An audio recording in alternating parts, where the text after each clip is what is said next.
Dearest viewer, thank you for being here. There has never been a better time to register to vote than right now. No matter your views, if you're over 18 and are eligible to register, I highly encourage you to register to vote.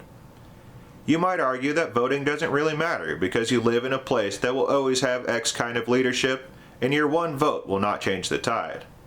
Think of this fact though. If you dip your toe in the ocean, the whole ocean rises just a tiny bit. Let's bring the scale down a bit. If you put your toe in a pool, the whole pool rises.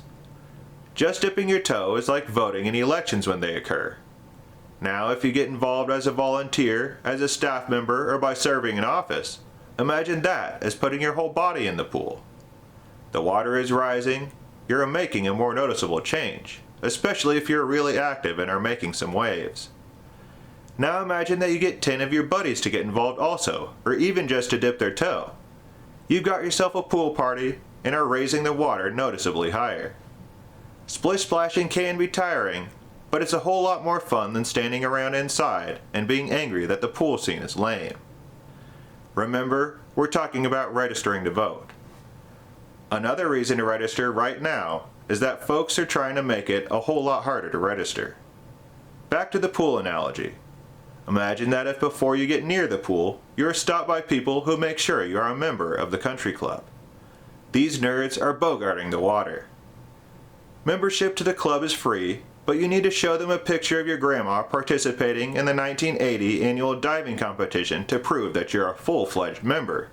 But your aunt has the photos, and it's going to be a pain to get a hold of them. That's what it's going to be like. So why should you register to vote right now? By dipping your toe, even just a bit, you do make a difference. And they're about to make it more difficult to register. There's a link in the description to register to vote for Kansans. If you're from another state, usually the Secretary of State's website is the best place to find this information. Not only will citizenship paperwork be required to register, but each voter will be required to produce paperwork before voting in national elections.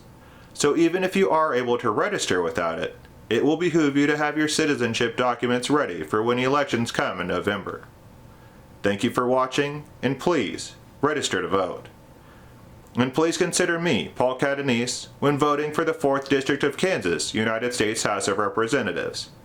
Please visit paulforkansas.com to volunteer or for more information. Paid for by Paul Vincent Catanese for Congress.